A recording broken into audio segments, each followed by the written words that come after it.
So I'm going to try my hand at ranking pretty much every single 2024 TV of relevance and let you know where it ranks on a tier list. So we're going to start from the top. Smack a like on this video. We're diving right in, not wasting your time. Let's start with something like TCL, okay? The QM7, and again, I'm just looking this up on Amazon. Anybody could do this right now. The TCL QM7 right now, I would say would probably be, probably a B rank. And the reason for that is because it has some issues with white balance and the brightness isn't really quite as wonderful as some people would like, along with the black levels not being as great. So it's B tier. Now, the next step up would be the QM8, right? And that I would say would probably end up being A tier because you have great black levels, but you lack that highlight placement to get it to the next level. And that ultimately is what we don't want to have happen, right? So it does end up suffering as a result. Now, when we look at F tiers, I have to just throw this out there. It's going to be something like the Insignia F30, okay? You'll see this around on Amazon. You'll see it at Best Buy. These are F tier TVs. Yes, the price is good and everything if that's all you care about, but the quality is just not there for the money that you are paying. Another TV that is F tier is the Amazon Fire. Any Amazon Fire TV, 9 times out of 10 is going to be F tier. You're buying a garbage TV. That's usually what you're going to expect. Now, there are people that swear by it, love it, don't have any problems with it because their expectations are low, but we're not talking about that. We're talking in the world of picture quality and what is possible with today's technology. Where does it rank? F tier. Now, in terms of the next one, we would say Hisense U7. Now, the Hisense U7, I would say, is also a B tier because, again, it just doesn't have the brightness needed to compete. While colors could be good, it also has some issues. Again, with Hisense, with their moire, with their posterization, it's a problem this year. So that's something that keeps it from getting to the A rank. Now, as far as the Hisense U8N, I'm sorry, but I saw the 55-inch, and the 65-inch didn't do much different. And I'm going to have to rank that at the D tier. Not quite F, but definitely D tier because, number one, they play a game where you're literally not getting the same product. You get 1,500 nits at a 55-inch, and if you spend more money, now you magically get the 3,000 nits. It's disgusting. It's bad business. They shouldn't do it. And then, of course, the weird design, and then the speakers aren't that great. There's posterization. There's terrible motion. It's just, no. I mean, the black levels are great. Colors are great. And that's kind of where we're kind of limiting ourselves after that. So, yeah, that is where I would say it's definitely D tier.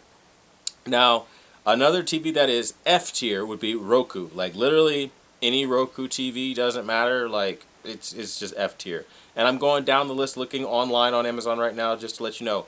Another TV that I would say is not quite F tier. I'd say this is like D tier. Would be literally something like the Samsung Crystal UHD line. Those are just D tier TVs. They're not going to be great. They're not quite an F because you still have access to smart features like smart things to control it from your phone. So it is still giving you a higher end feature, but it's D tier because the quality is just not going to be there. Now, in terms of outdoor TVs and Sunbright, I can't touch those. I haven't seen those, so that's going to have to stay up in the air. F tier TV, any Toshiba, like the Toshiba C350, trash, don't buy it. Yes, you were going to see, by the way, a ton of positive reviews on places like Amazon because it's a cheap TV and a lot of people with low expectations buy this like, oh, I got a great TV for the size and for the deal, and a lot of people shop for the deal. I mean, like, the best thing I could tell everybody is, like, don't shop for what you want, shop for the potential problems, right? And that might sound ridiculous, but, like, when you buy a car, for example, you don't buy it because it's pretty. You buy it based on how much mileage it has on it, how's the transmission, how's the engine. You don't buy a house because of how gorgeous it is. You buy it based off of the neighborhood, the schools, and you buy it based off of the roof and all of the other factors, right? Well, this is the same thing. You don't buy a TV just because it looks good on paper. You buy it based off of, again, potential problems like how is the motion, how is the sharpness, how is the upscaling. Now, I get it. Not everybody's going to be a reviewer and do these things, but it's a typical good rule of thumb when you buy a TV, start looking for problems immediately to know whether you bought a good TV or not and to know how to identify problems in a television so you know if you got a good one or not, because anything could look good on paper, right?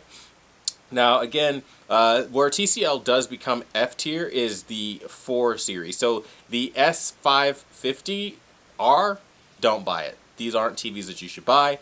A lot of people have been asking about TCL and their frame. That's going to be a C tier television because you have some higher end features there. You still have QLED, but again, it's not going to be anywhere near what you would get on the step-up models, again, with the QM7 or the QM8. So I would say stick with Q class when you go TCL, or there's no point, honestly. And then we have more of the D series. Again, that is what I told you it was. And then when we look at LG, LG is where we fall into this weird area. But I would give LG B tier. Particularly, all of their TVs are basically B tier because of their color. And the moment they fix color, that can be thrown out, and then now we have a really high quality set. Again, potentially way up there, even higher, and to even like S tier maybe. But right now, with WOLED colors being like what they are, I mean, you know what I mean? Sharpness is great, upscaling is great, but you need the whole package when you start charging your competitor's price that have something more. Let's see what else is out there. Like Samsung with their QLED lines, they've fallen a great deal. Like the Q60D, that's honestly going to be D tier as well. It's not going to be great. You know, really, when you look at Samsung QLED, the vast majority, I mean, right until you get up into like, you know, the QN8s, QN9s, those are the only ones I'd recommend. Otherwise, you're buying way below. And those TVs can be like C to B tier, the QN8 and the QN9, depending on what they do. Because the brightness is impressive, but black levels are going to bloom a whole hell of a lot. But you'll have a lot of the great motion features and some additives that's not even on their most high end, like, you know, their Motion Accelerator Pro and all that stuff. But again, it goes how it goes with that stuff, okay? And so then we look at Vizio. Vizio, I would have to say, is a disappointing F tier because it literally breaks on you really quick. Their reliability, quality control, terrible. Like, literally the worst I've seen yet. And again, Amazon has a QLED TV. Again, that's going to be C tier only because of the QLED, but it's not really that great. Your quality, your black levels, not going to be there. And then now we start getting into the upper echelon, and I think after that we kind of know what it is. Like the C4, I would give, again, a B tier. I would give the G4 a B tier. I would give something like the A95L. A95L all day, every day is A tier. It's not S tier because they have some disgusting motion, but they are A tier all day, every day, right? Something like the S95D, post the update for 1201, that's absolutely S tier. S rank all day, every day, because the motion is good, the contrast is good, it's doing a lot. It's the whole package right there. The, what is it, the S90D, that's going to end up being I would lower it down to an A tier from an S tier because that update ruined some of the brightness and highlight impact as I've shown in my prior video, but it's still a good set, you know what I mean? So that's something to think about as well. Like sometimes Samsung does some wonky shit with some updates that you probably don't want done. And then from there, I mean, it really does get repetitive because there's not really a whole lot on the market. I mean, you have Sony with the Bravia line of televisions, and I'll save you a lot of suspense. They don't make their TVs the way they used to. So if you're buying the Bravia 8, for example, it's a WOLED. Just buy any Sony WOLED, and you'll be fine.